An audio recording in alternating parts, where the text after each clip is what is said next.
Buka min Sofia kaza wa kaza.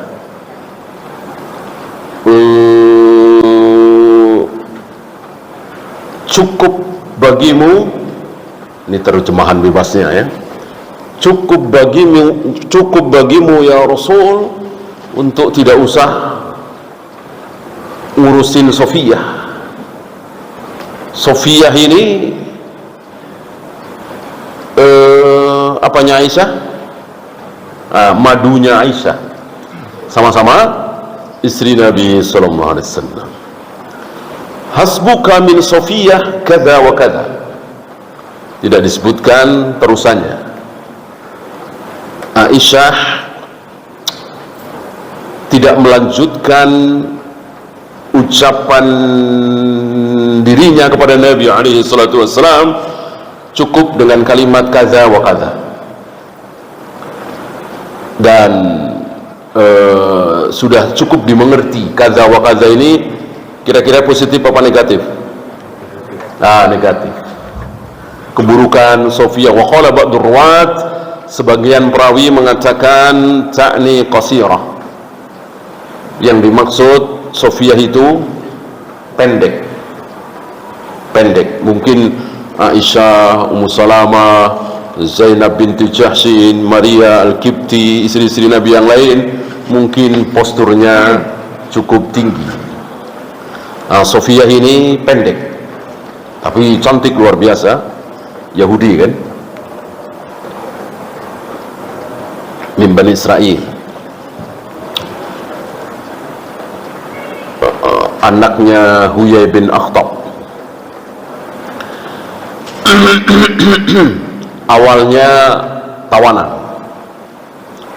Awalnya tawanan, kemudian dinikah oleh Nabi sallallahu alaihi wasallam. Pendek. Ya tentu ini buruk.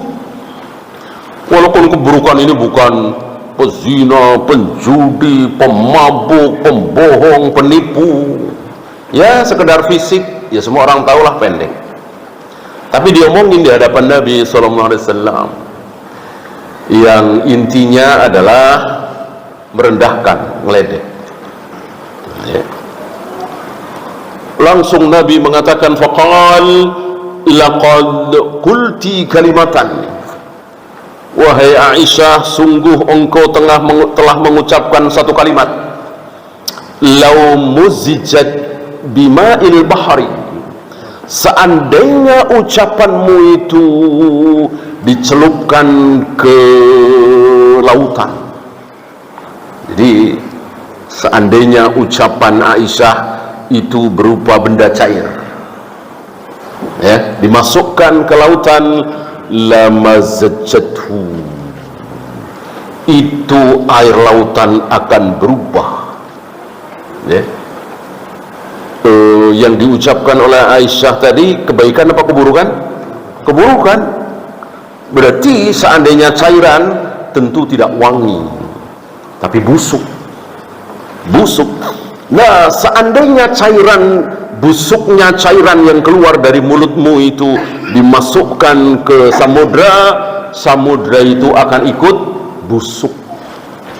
Kayak apa busuknya itu?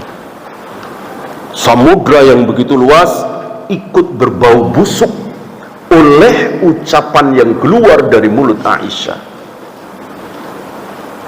Atau seandainya berwarna yang buruk, maka laut pun ikut berwarna buruk. Kayak apa itu? Padahal sekali lagi yang diucapkan oleh Aisyah jauh lebih ringan dari apa yang kita ucapkan hari ini terhadap saudara kita, teman kita, tetangga. Si fulan begini-begini, si fulan peminum khamr, si fulan penjudi, si fulan jarang sholat, si fulan kaza-kaza. Kayak apa itu? Ini sekedar mengatakan Sofia pendek, dan betul, tidak salah yang diucapkan oleh Aisyah, tapi nadanya memang untuk merendahkan. Kalau nadanya itu untuk memberitahu, ya nggak masalah. Bahkan ada ulama yang sebutannya al-a'raj, kan? si pincang, Al-A'mash, ya. Tapi karena memang ya seperti itu, bukan untuk ngeledek, ya. Ya tentu kita sering mengucapkan yang pendek, yang kecil, gitu. Yang hitam misalnya, untuk membedakan tentu nggak masalah. Tapi apa yang keluar dari mulut Aisyah bukan untuk membedakan, karena Nabi juga tahu ngapain mesti disebut, tapi untuk merendahkan sebagai sesama istri Nabi sallallahu alaihi wasallam, marah Nabi. Ya.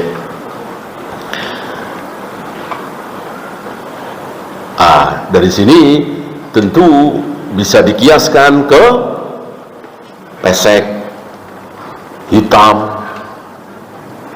pincang, cacat-cacat fisik. Bolehkah kita ucapkan padahal semua sudah tahu, bukan untuk memberitahu? Nah, sama di sini. Qalat, kemudian Aisyah mengatakan,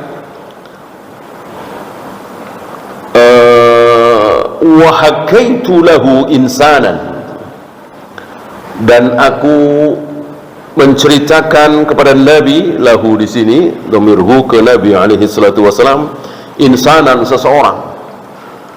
Haka yahki, yang dimaksud di sini adalah melakukan satu gerakan. Hakaitu lahu bil fi'li harakata insanin yakrahuha, melakukan satu gerakan yang kalau orang kita ucapkan dengan gerakan seperti itu, dia tidak mau, ya. Tentu ini berlaku umum, ya. Apa yang dilakukan oleh Aisyah sama dengan apa yang kita lakukan hari ini, walaupun tidak sama-sama berdosa. Itu yang dimaksud. Jadi bukan dengan ucapan, tapi dengan gerakan.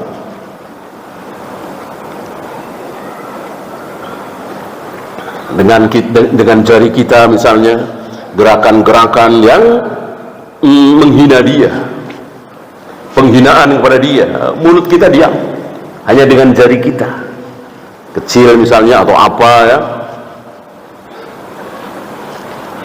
Faqal ma uhibbu anni hakaitu insanan wa inna li kadza wa kadza. Aku tidak suka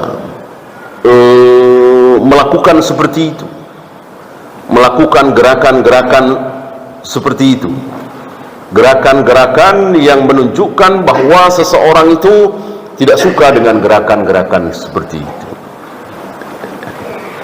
Ini luar biasa.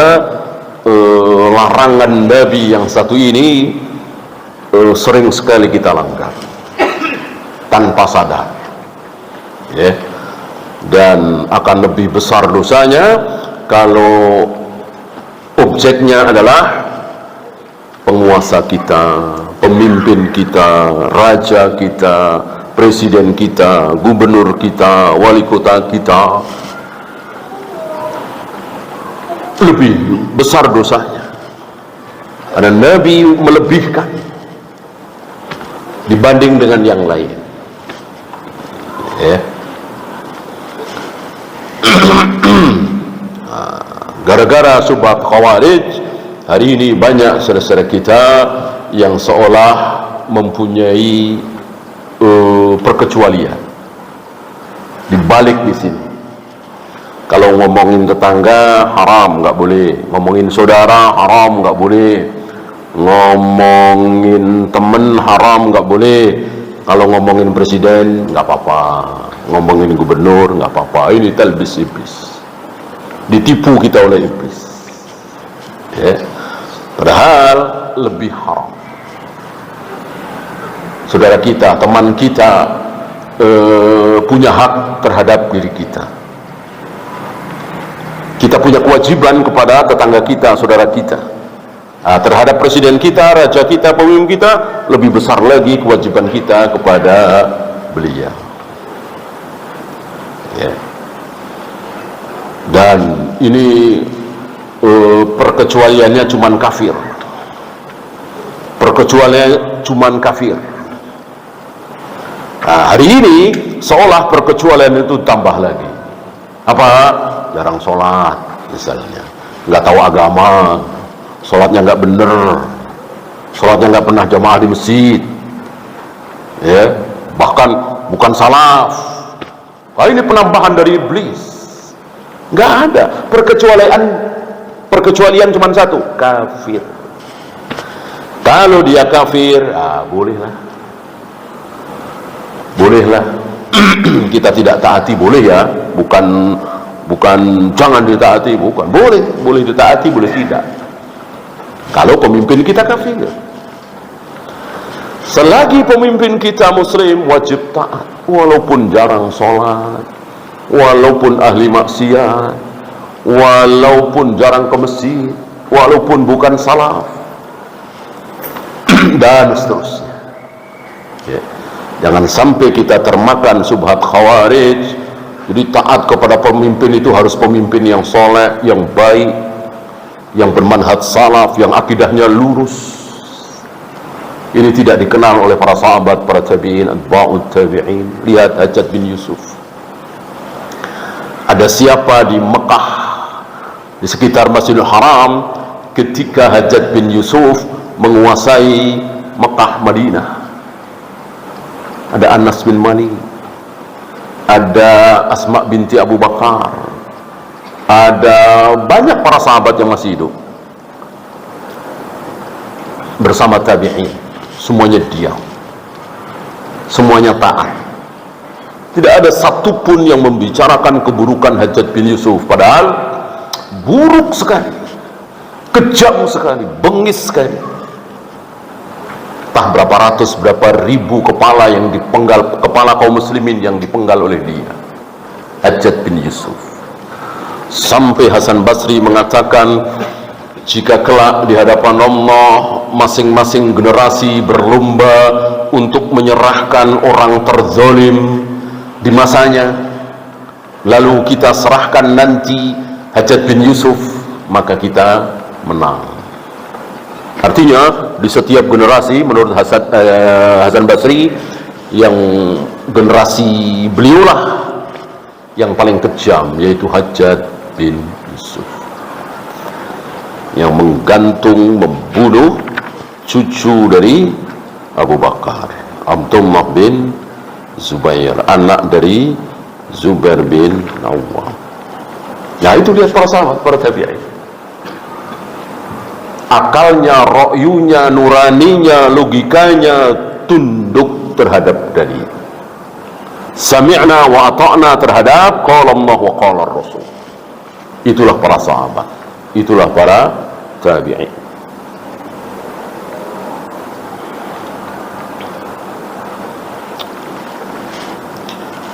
Ya, rawahu Abu Dawud wa Tirmidzi wa qala haditsun hasanun sahih. Fiqhul hadis yang pertama, wasful uyubi al-badaniyati huwa juz'un minal ghibah. Mensifati aib badaniyah, pincang, buta, pendek, pesek, hitam, dan nadanya sekali lagi menghina, merendahkan.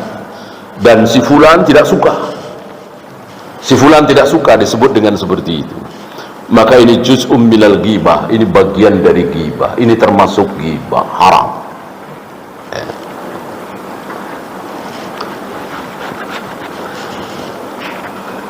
Kemudian beliau membawakan ucapan Al-Imam An-Nawawi, cukup panjang lebar beliau bawakan di sini tentang apa itu ghibah. Ta'rif yang dibawakan oleh beliau sama yang disabdakan oleh Nabi alaihi salatu wassalam di hadis yang sudah lewat, zikrukal insan bima fihi mimma yaqrub. Engkau menyebut sesuatu tentang seseorang apa yang orang itu tidak suka. Dan sekali lagi, tidak suka ini tidak suka siji secara umum apa secara khusus? Secara khusus apa secara umum? Iya, secara umum.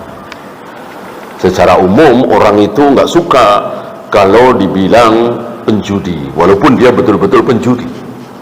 Secara umum orang tidak suka dibilang pemabuk, walaupun dia betul-betul pemabuk. Gitu ya. Ini secara umum, mayoritas manusia kan seperti itu. Walaupun dia pelacur, tapi dia nggak suka dibilang pelacur oleh orang-orang. Kan begitu. Ini secara umum. Nah, adapun secara khusus ada perkecualian. Ada orang tidak waras, setengah gila, kalau dia pemabuk disebarkan ke sana kemari malah senang, tidak merusak kaidah ini, tidak termasuk di dalam takrif ini, tetap itu ghibah walaupun dia senang. Paham ya? Jadi takrif itu secara umum.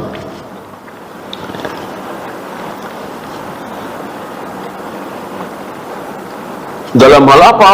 Banyak sekali. Fi badanihi au dinihi au dunyahu au nafsihi au khuluqihi au khalqihi au khuluqihi au malihi au waladihi au walidihi au zawjihi au khadimihi au mamlukihi,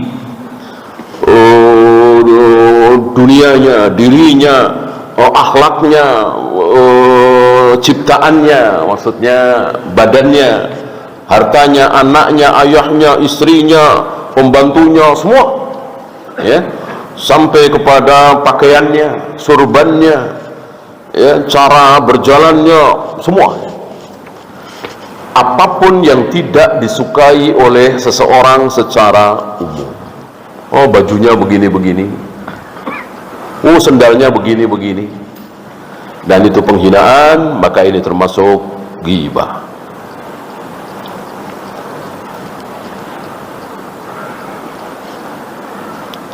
Sawa'an dzakartahu bilafzika au kitabika, mau berupa lafaz ucapan yang keluar dari mulut kita, atau mungkin tulisan, atau mungkin isyarat, atau mungkin kode-kode, dan seterusnya, luas sekali. Oleh karena itu, dengan takrif seperti ini dari beliau, kita bisa faham, bisa tahu betapa termasuk ghibah ketika kita sendirian di kamar, mungkin 400 tahun yang lalu, 300 tahun yang lalu nggak kebayang ghibah kok sendirian di kamar. Dengan ta'rif ini, taulah kita keadaan sekarang, kita bisa ghibah sendirian di dalam kamar kita. Dengan mulut tentu tidak, ya bisa juga dengan mulut, telepon misalnya, dengan jempol kita misalnya, lewat medsos, ya.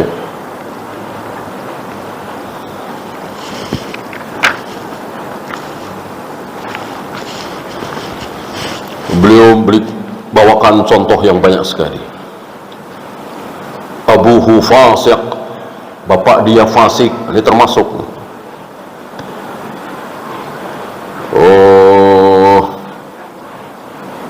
Mutakabbir, jabbar, ajiz, dia sombong, dia lemah.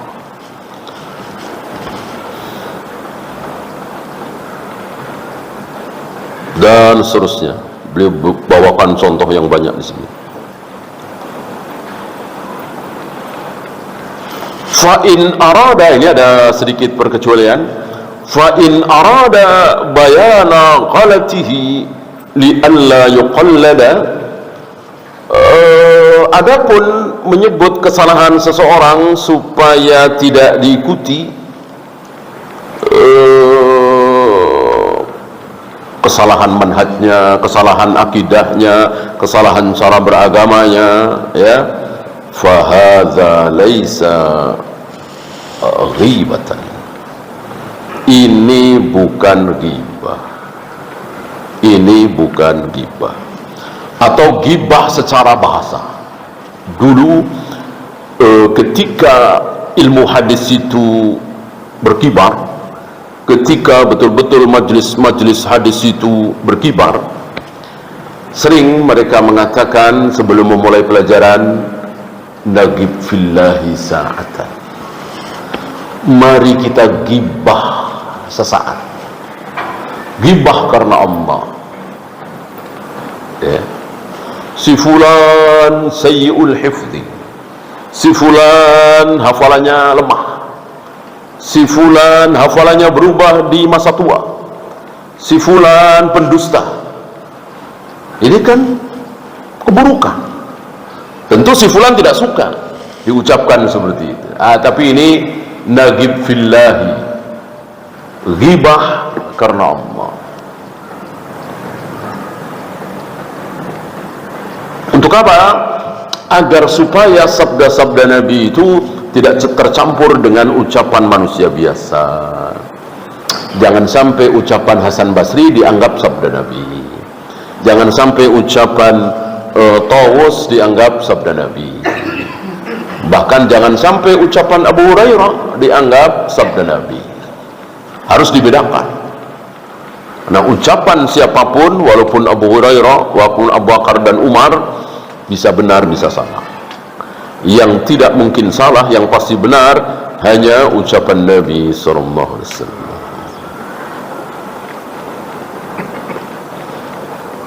Nah, ini keuntungan akhirat. Keuntungan akhirat. Jangan dengar kalau dia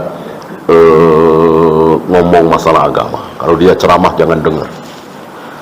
Dia kesana kemari mengatakan semua agama benar, semua agama sama saja, ya. Usoli tahlilan muludan tidak bid'ah, tapi itu sunnah Nabi misalnya. Kita gibah dia supaya saudara-saudara kita selamat dari subhat dia. Apa? Akhirat. Keuntungan akhirat. Bagaimana keuntungan dunia? Sama, boleh, ya. Kalau dia ngajak antum kerjasama untuk satu usaha, jangan mau. Dia penipu, ya. Dengan syarat kita tahu persis bahwa dia betul-betul penipu. Bolehkah? Boleh seperti itu. Dan kaidah ini diterapkan di dunia internasional, ya kan? Di bank misalnya, ya kan, nggak bayar misalnya, atau ingkar janji misalnya, ya, disebarkan. Bolehkah? Boleh, sesuai dengan kaidah Nabi SAW.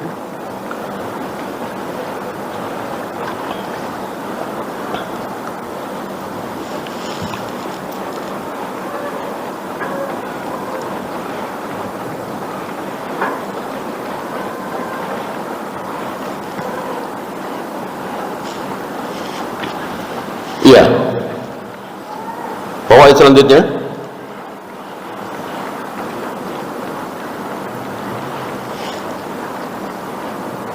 Bayanu syiddati ghirati ad-darair min ba'dihinna ba'dan.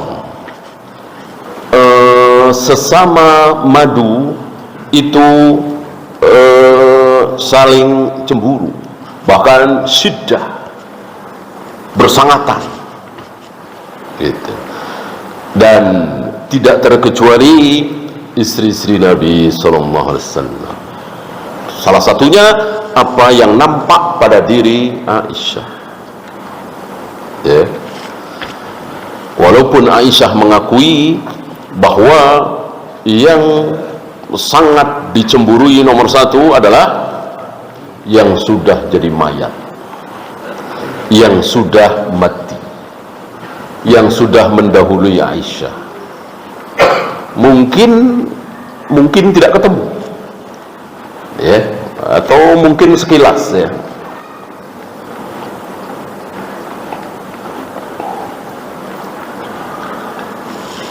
Siapa yang sudah meninggal yang dicemburui oleh Aisyah? Iya, Khadijah. Dan Khadijah meninggal Nabi masih di Makkah, sedangkan Aisyah dinikah oleh Nabi di Madinah. Tapi karena sering disebut oleh Nabi SAW, sering sekali nama Khadijah itu disebut oleh Nabi SAW, maka muncul cemburu nomor satu. Bahkan dengan kalimat sigot mubalaghah, tidak ada wanita yang aku cemburui kecuali Khadijah. Bukan berarti kepada yang lain Aisyah tidak cemburu, tidak. Tadi kan menunjukkan kan cemburu. Tapi yang nomor satu adalah Khadijah. Dan Nabi tentu ingin meredam kecemburuan Aisyah, tapi tidak dengan cara berbohong, tidak dengan cara menghalalkan segala cara. Artinya beliau tetap jujur. Walaupun Aisyah dalam keadaan cemburu, Nabi tetap jujur bahwa tidak ada wanita yang lebih mulia dari Khadijah. Jujur. Beliau tidak mau berbohong demi Aisyah hilang cemburunya, tidak mau. Tetap beliau jujur. Tidak ada wanita seperti Khadijah dipuji oleh Nabi, ya, melahirkan anak, kemudian membantuku di saat aku butuh pertolongan, dan seterusnya dan seterusnya. Tidak menghilangkan jasa Khadijah.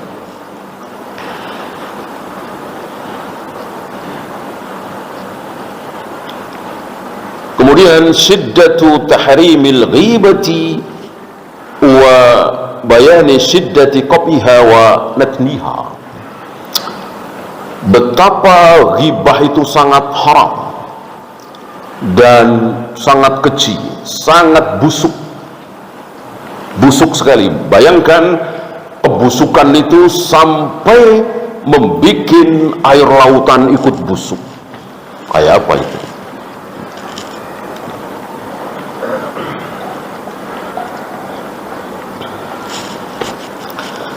Maka insya Allah kita semakin hati-hati untuk tidak mudah tergoda menggibah, membicarakan keburukan saudara kita. Walaupun ada rasa nikmat, ada rasa lezat. Apalagi yang kita gibah itu atasan kita. Kalau guru-guru misalnya kepala sekolah, itu nikmat itu, menggibahnya itu. Kalau di kantor ya manajernya, tingkat manajer sesama manajer menggibah direkturnya gitu. Kemudian kalau di departemen yang menggibah menterinya, ya. Maka gibah yang paling laris adalah gibah tentang orang-orang besar, presiden, perdana menteri gitu. Gibahnya laris, ada kenikmatan di situ. Siapa yang membuat nikmat gibah ini? Siapa lagi kalau bukan iblis, setan. Ada rasa lezat, ada rasa nikmat.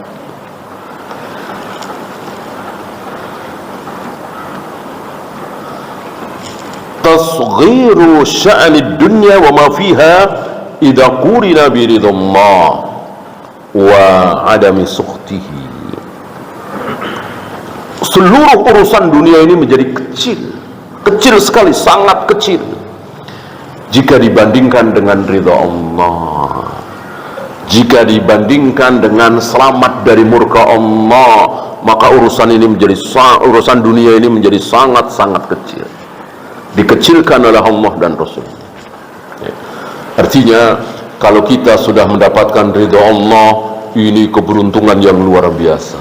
Walaupun kita cuman gaji 2 juta, 3 juta sebulan, walaupun kita cuman punya usaha warung kecil, walaupun kita cuman satpam, cuman UB, tapi diridhoi oleh Allah, ini keuntungan yang sangat besar. Dan sebaliknya, jika kita dimurkai oleh Allah, ini kerugian yang sangat besar. Walaupun kita menjadi direktur utama sebuah perusahaan besar, jadi menteri, bahkan jadi raja, rugi serugi-ruginya kalau kita dimurkai oleh Allah. Ya, kita lanjut 1526. Wa an Anas radhiyallahu anhu qala Qala Rasulullah sallallahu alaihi wasallam, lamma urija bi marartu biqaumin, ketika aku di-mi'rajkan bersama Jibril, marartu biqaumin, aku melewati satu kaum. Ini bukan berarti bahwa neraka sudah ada penghuninya, tidak ya. Tapi sekedar ditampakkan apa yang akan terjadi nanti.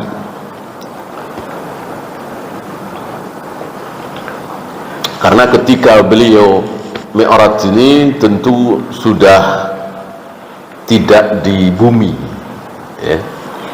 Ditampakkan oleh Allah kepada beliau bagaimana nanti surga, bagaimana nanti neraka. Ini yang neraka ya. Marartu biqaumin, aku melewati satu kaum, sekelompok orang. Lahum adfarun, yang memiliki kuku min nuhas. Kuku itu terbuat dari nuhas. Jadi bukan kuku kita itu. Nuhas itu apa? Tembaga atau semacam tembaga atau baja atau apa. Yahmisuna wujuhahum wa sudurahum. Oh, dia mencakar-cakar sendiri wajahnya, dadanya dicakar-cakar sendiri dengan kuku yang dari tembaga itu. Kayak apa? Sobek-sobek, berdarah-darah, dicakar-cakar sendiri.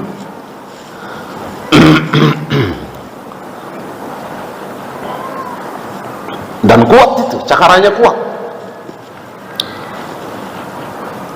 Fakultu, aku bertanya kepada Jibril, man haula'i ya Jibril? Mereka itu siapa ya Jibril? Bukan namanya, tapi kenapa mereka begitu? Kenapa mereka bernasib seperti itu wahai Jibril? Dijawab oleh Jibril, haula'il ladzina ya'kuluna luhuman nas. Mereka adalah orang-orang yang memakan daging manusia ya. Tentu yang dimaksud oleh Jibril bukan apa itu, kanibal ya. Wah, ini jarang loh, kanibal kan paling orang mana kanibal ya. Bukan itu yang dimaksud. Memakan daging sebagaimana yang Allah firmankan dalam surat Al-Hujurat, ayuhibbu ahadukum ayyakula lahma akhihi mayyitan. Apakah engkau tega memakan daging saudaramu yang mayit, yang sudah jadi bangkai, yang mayit? Masih hidup saja kita nggak tega, kita jijik, apalagi ini sudah jadi mayit. Nah, itulah menggibah, itulah menggunjing. Dikatakan memakan daging manusia. Ya'kuluna luhuman nas. Apalagi manusia yang kita gunjing itu, yang kita gibah itu, siapa? Yang beracun, siapa? Ulama. Lahmul ulama, daging para ulama itu mesmu. Apa? Racun. Ya gimana kita makan daging yang beracun? Memudaratkan diri kita. Dan itu banyak kejadian.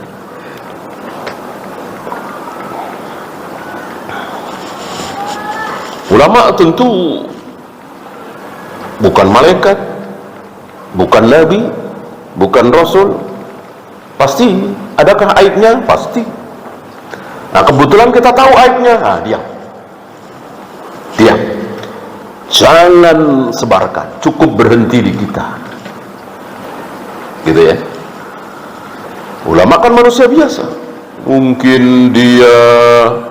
Mungkin dia kasar sama anak istrinya, kebetulan kita tahu, tetanggaan misalnya. Diam. cukup berhenti di kita. Mungkin dia suka dengerin musik misalnya, atau ngerokok misalnya, kebetulan kita tahu, ya, diam, jangan sebarkan, ya, dan lain-lain.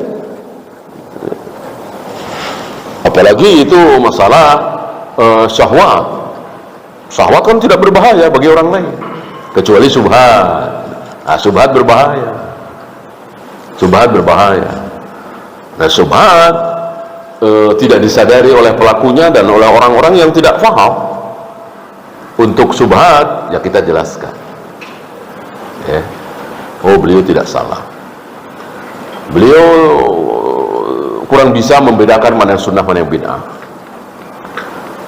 Beliau memahami tauhid itu cuman rububiyah, ya. Padahal ini ulama besar, ya boleh. Ini kan syubhat. Nggak bisa katakan, oh jangan gibah. Nah, gibah di sini syahwat. Nah, syahwat sekali lagi dikasih tahu, nggak dikasih tahu, kita tahu. Zina itu haram, judi itu haram, korupsi itu haram, dosa membunuh itu haram. Maka ngapain disebarkan? Kalau tauhid ada 3, ya, sementara ada yang memahami cuman ada 1 atau 2. Ini syubhat yang harus kita sampaikan. Hati-hati kalau dia ceramah, karena bagi dia tauhid cuman ada 1, rububiyah.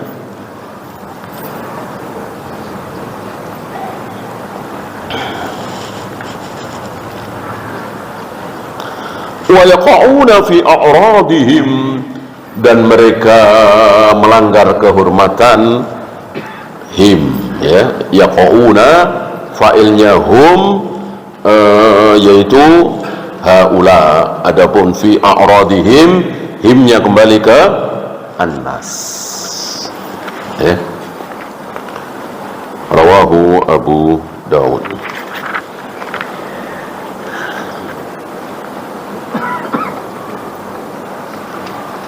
Fikul hadis, isbatu mu'jizatil Isra wal Mi'raj, wa anna Rasulullah sallallahu alaihi wasallam ra'a min ayati rabbih al-kubra. Ketetapan adanya mukjizat dalam hal Isra Mi'raj. Karena Isra Mi'raj ini mukjizat, maka tidak boleh kita bahas secara logika, secara ilmu pengetahuan, teknologi. Kan suka ada yang begitu, ya. Jadi Isra Mi'raj ini dihubungkan dengan teknologi begini, tidak boleh, ya, karena ini mukjizat. Ya, silakan azan dulu. Sallallahu ala Muhammadin sallallahu alaihi wasallam.